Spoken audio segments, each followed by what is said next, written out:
네, 숲과 나무 동시에 보는 시간입니다. 오늘 저희 최택규 전문가와 함께 해볼게요. 네, 전문가님 어서 오십시오. 두 번째 뵙습니다. 네, 반갑습니다. 네, 시장의 큰 틀에 있어서의 변화 흐름도 나타나고 있는 것 같고 종목들도 굉장히 요즘에 열심히 공부를 해야지만 수익이 날 것 같아요. 먼저 환율에 관심 많으시죠? 네, 원화 강세 지금 이어지고 있는데 빅피겨 1,200원 선이 깨졌습니다. 전문가님. 네.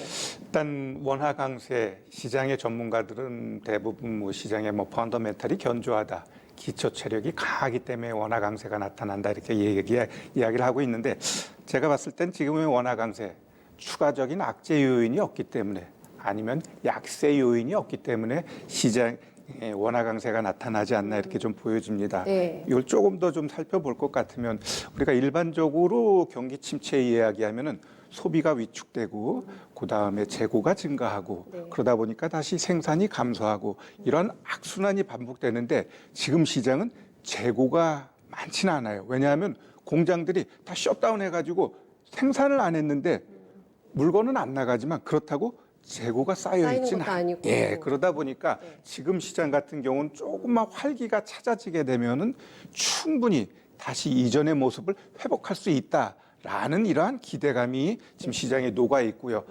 또 하나 지금 달러가 약세를 보여주다 보니까 우리 원화 강세가 조금 더 나타나고 있는데 이러한 흐름은 언제든지 쉽게 뒤집힐 수 있습니다. 왜냐하면 일단 먼저 우리 원달러 환율이 깨진 흐름부터 볼까요? 차트를 한번 좀 보시면 원달러 환율 차트 보시면 지금 보시면은 올해 들어서 지속적으로 상승 추세를 유지했습니다. 그러다가 이 파란 선, 이 지지 라인을 깨니까 이제 급락했는데 이러한 급락하는 자리에서 얼마까지 더 떨어지냐? 제가 봤을 땐 한 1,180원을 살짝 하회하는 모습은 나타날 것 같아요. 거기까지 떨어지게 되면은 이후에는 이제는 시장 흐름을 봐야 됩니다. 이 환율이라는 건 시장에 굉장히 민감하게 반응을 하기 때문에 지금 우리가 나타나고 있는 건 이제 북한 문제. 지금 북한이 우리나라를 아주 무시하면서 지금 막말을 막 하고 있죠. 이게 부각되게 되면 환율은 다시 약세 보일 수 있고요. 두 번째, 미중 간의 갈등도 우리가 체크해야 됩니다. 미중 간의 갈등이 심화되게 되면 우리 원달러 환율은 얼마든지 또 약세로 전환될 수 있고 또 하나 남아있는 한일 간의 문제 이것도 부각되게 되면 약세 전환 가능성은 얼마든지 있기 때문에 지금의 원화 강세가 지속적으로 간다기보다는 시장 분위기가 위험 자산 쪽으로 선호하면서 투심이 강하기 때문에 지금 원화 강세가 나타나고 있는데 이거는 지속적으로 떨어진다라고 보기는 좀 어렵습니다. 네. 달러가 일단은 넘쳐나고 저희 K방역에 대한 굉장히 고평가들, 펀더멘털도 개선되고 있다는 것을 가장 큰 원화 강세 배경으로 봐줬습니다. 다만 지금 마지노선을 1,180원 선으로 봐주신 거잖아요. 세 가지 이유 보셨습니다. 더 밀릴 수 없는 이유에 대해서 북한 리스크, 미중 갈등, 한일 간의 이런 갈등. 근데 이게 더 부각이 되지 않으면 밑으로 더 빠질 가능성도 있는 겁니까? 현재 상황에서는? 근데 그러한 것들이 원만하게 다 이루어지게 되면은 일단은 1,100원까지도 가능한데 제가 봤을 땐 그러한 문제들이 쉽게 이루어지지는 않을 것 같습니다. 네. 그렇다면 궁금한 게 왜 외국인들은 안 사지? 네, 이렇게 환시장이 우호적인데 물론 한 차익만 보고 외국인들이 매수하는 건 아닙니다만은 과거의 동향이 좀 어땠는지도 궁금하고 외국인들이 아직까지 메리트 느낄 만한 단계의 환율 지금 가격대는 아닌가요? 제 외국인 같은 경우는 지금 우리 시장에서 현물 매도하더라도 선물을 사면서 충분히 이익을 내고 있어요. 선물 매수. 그러다 보니까 굳이 지금 진짜 현물 매도한 거 누적으로 보면 어마어마하거든요. 그런데도 시장이 이렇게 견조하게 간다는 건 외국인 입장에선 현물이 아니더라도 선물 매수로 충분히 자기네들이 원하는 수익을 달성하고 있기 때문에 지금 이러한 현상이 나타나고 있고 따라서 1,200원이 떨어진다고 해서 외국인이 우리 시장에 유입된다? 그거는 쉽지는 않습니다. 당분간. 그리고 일단 공매도라는 부분이 지금 9월 15일까지는 막혀 있잖아요. 그러한 부분이 풀어지기 전까지는 외국인은 일단 우리 시장에 대해서 좀 관망하는 스탠스를 유지할 가능성이 높다라고 좀 보여집니다. 일단은 공매도가 풀리면 그때는 외국인이 조금 자유롭게 드나들까요? 네, 우리 시장은? 가능성은 좀 높다고 보여집니다. 그것 때문에도 조금 외국인들이 덜 들어오는 측면도 있는 것 같다. 네, 이렇게 봐주셨습니다. 그러면 당분간 이 레벨대가 유지가 된다고 하면요. 1,180원인데 어쨌든 1,200원선 이틀 조금 봐주신 건데 어떤 투자가 조금 더 유리할지 그거 하나만 더 정리. 네, 일단 지금 시장 같은 경우는 진짜 완벽하게 순환매 장세가 이어지고 있죠. 네.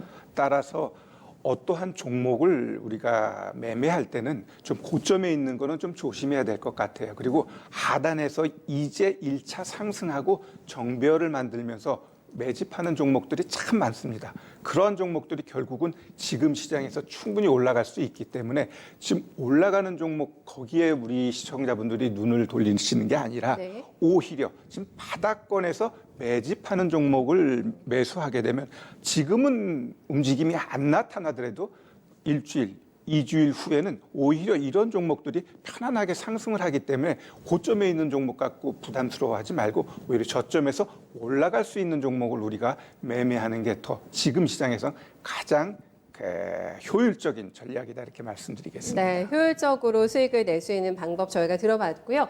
다음은 언택트주가 다시 시장의 전면에 부상이 됐습니다. 네, 신고가의 의미를 저희가 따져봐야 될 것 같은데 초창기에는 제약바이오가 코로나 시대 때 저희를 어떻게 보면 먹여 살렸던 대표 종목들이었고 그다음에 언택트가 완전히 시장을 장악했다가 경기민감주로 넘어갔고 다시 올라오고 있는 거거든요. 네, 언택트주의 강세 어떻게 봐야 될까요? 네, 일단 언택트 같은 경우는 지속적으로 우리가 관심 갖고 봐야 됩니다. 다만 우리 시청자분들이 가장 고민되는 게 언택트가 너무 광범위합니다. 그러니까요. 거기서 어떠한 종목을 찾는 데라는 거는 솔직히 힘들어요. 전문가들이 그건 해야 할 부분이고 결국 종목들이 올라가면 거기에 짜맞춰서 이것도 언택트라고 이야기를 하고 있기 때문에 우리가 이제 조금 언택트에 대한 부분을 좀 살펴보고 제가 종목 이야기를 할게요. 예. 자, 일단 경제 구조가 바뀌고 있고요. 소비 행태도 바뀌고 있습니다. 그러다 보니까 지금 보시면은 뭐 일부 기업들은 자기 집에서 가까운 오피스에 재택근무하게끔 하는 그러한 형태도 나타나고 있고 또 하나는 공장 자동화, 스마트 팩토링이 점점 더 활성화될 수밖에 없어요. 예. 거기다가 일단 밀폐된 공간에서 우리가 여행 가는데 좀 깨림직해요.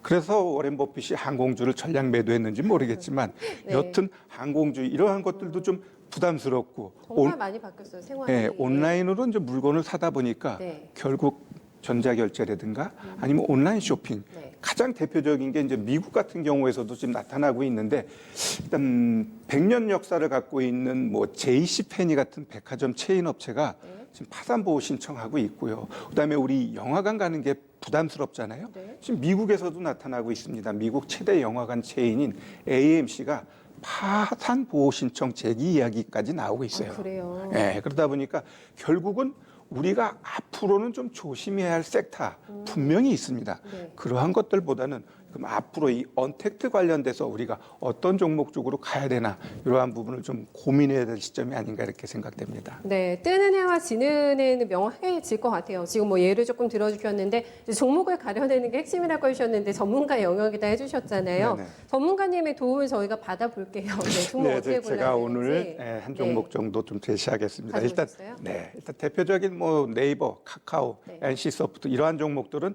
고점입니다. 네이버도 오늘 다시 신고가 만들었죠. 신고가 만들고 윗꼬리를 달았기 때문에 아마 네이버가 좀 횡보하는 모습 보여줄 것 같아요. 카카오는 아직 이전 고점 가기에는 조금 더 남아 있고요.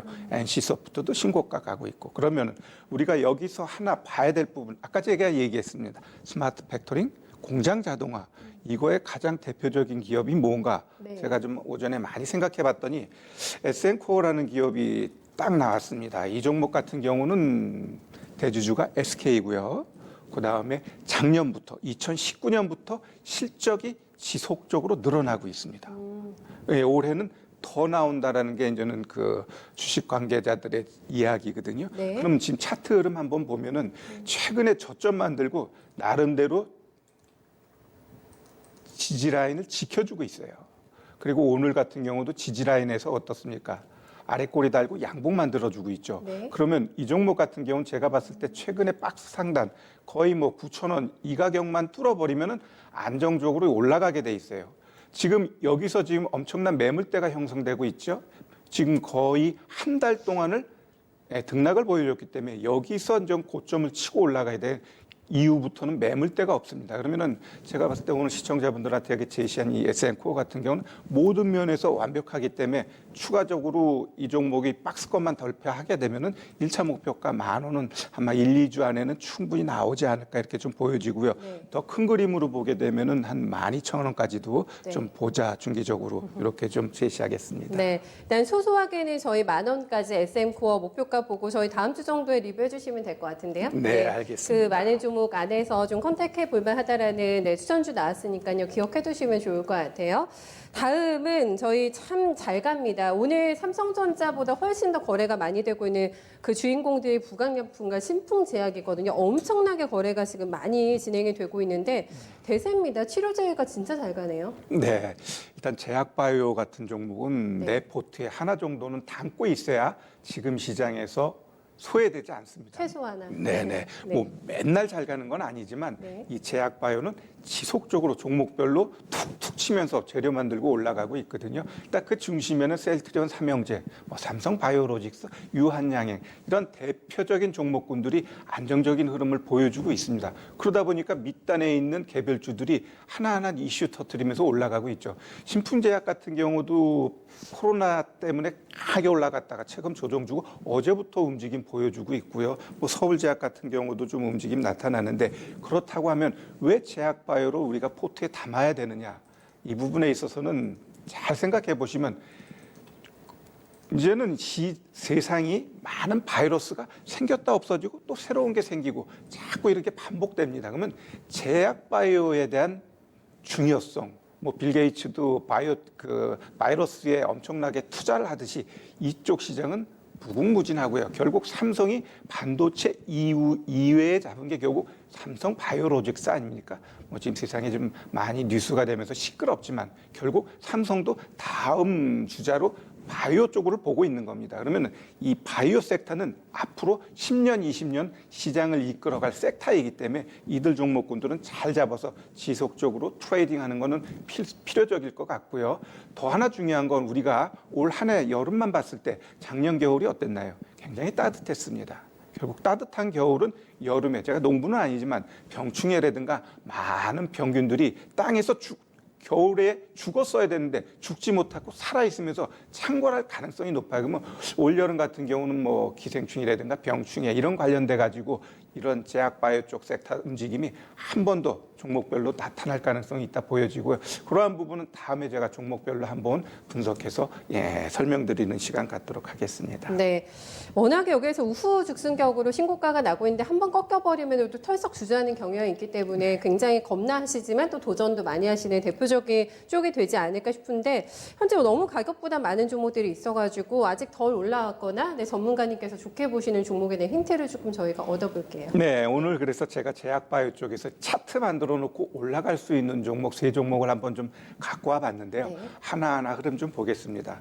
먼저 일단 기업 이야기는 빼고 기술적으로만 보면서 종목들을 빠르게 좀 설명드리면 먼저 BC월드 제약 차트 한번 보겠습니다. 자, 우리가 이 차트를 볼 때는 일단 기본적인 60일 이평선이 우상향인가를 봐야 되고요. 최근에 고점 만들고 60일 이평선 깨고 그다음에 60일 이평선을 일단 단기 저항으로 봤는데 이걸 치고 올라갔죠.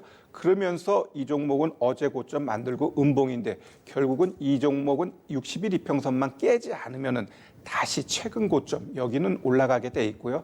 그 다음 매물대인 이 가격대까지도 충분히 올라갈 수 있다 이렇게 보여지니까 BC월드 제약 같은 경우 제가 봐서는 일단 단기적으로 한 25,000원 정도 보면서 좀 보시고 조금 더는 27,500원까지 보면서 대응 가능하다 이렇게 보여집니다. 그다음에 두 번째 종목은 서울제약입니다. 서울제약도 어떻습니까? 60일 이평선 우상향하고 있죠. 그러면서 안정적으로 올라가고 있습니다. 지금 매물대가 좀 여기 쌓여 있어요. 쌓여 있기 때문에 여기서 좀 횡보를 하겠는데 그럼 이러한 종목은 제가 봤을 때 5일, 10일, 20일 요 가격대까지 눌리면 나올 수 있어요. 그러면 본격적인 분은 뭐 지금 사도 되겠지만 조금 보수적인 분은 5일선, 10일선 아니면 20일선까지 눌리는 거 보고 사게 되면 여기서 좀 공방하다가 치고 올라가겠죠. 치고 올라가게 되면 1차적인 목표는 여기 종가인 요 가격, 그 다음에는 여기 뚫렸던 여기 이런 식으로 한 14,400원까지 우리가 단기 목표 보면서 접근해도 충분히 수익 가능하다 이렇게 좀 보여지고요. 그 다음으로는 KM제약입니다. KM제약 같은 경우는 조금 오늘 움직임이 나타났죠. 좀 올라갔기 때문에 요거는 이전 고점 뚫었어요. 뚫었기 때문에 조금 음봉이 하루 이틀 나와야 돼요. 하루 이틀 나오고 요 종목은 5일선 매매가 가장 유효할 것 같아요. 5일선 쪽 그러니까 이런 종목 살 때는 전문가가 얘기했으니까 지금 사야지 그러지 마시고 일주일 시간을 갖고 한 5일선까지 눌리는 걸 보세요. 그러면 눌렸을 때 딱 사면은 올라가게 돼 있습니다. 주식은 때를 기다려야 돼요. 낚시하듯이 좀 기다리게 되면 내가 원하는 가격이 오거든요. 그때 매수하게 되면 조금 기다림의 시간도 줄이면서 빠르게 상승할 수 있다 이렇게 좀 보여지고 결국 5일선 매매하고 지켜지게 되면 얘는 최근 고점 있죠.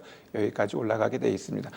보통 종목들이 거래 싫고 올라간 다음에 윗골이 달면은 이 고점이 충분히 다시 소화하는 과정 갖고 갑니다. 지금 이 종목도 어때요? 지금 어찌 보면은 이거 간다고 여기서 샀다 그러면은 2개월이라는 시간을 나는 손실 보면서 기다렸거든요. 그러나 이러한 부분을 이해하게 되면은 지금 이 시점에서 충분히 매수할 때 이렇게 보여집니다. 네, 큰 그림 이제 간단하게 잡아주세요, 전문가님. 네, 선택과 집중입니다. 네, 선택과 집중이라는 건 결국 살 종목은 많고 또 우리가 선택과 집중이 가장 중요한 건 지금 시장이 좀 고점인 그러한 부담감도 좀 있어요. 그렇기 때문에 좀 종목이 많게 되면 나중에 시장이 푹 꺾였을 때 대처가 어려워요. 그러니까 지금 갈 종목을 조금 요약해서 종목을 사고 그다음에 시장 상승에는 일단 같이 동반해서 배팅하자 이렇게 말씀드리겠습니다. 알겠습니다. 선택 집중 저희 기억하겠습니다. 전문가님 오늘 말씀 잘 들었어요. 네, 고맙습니다.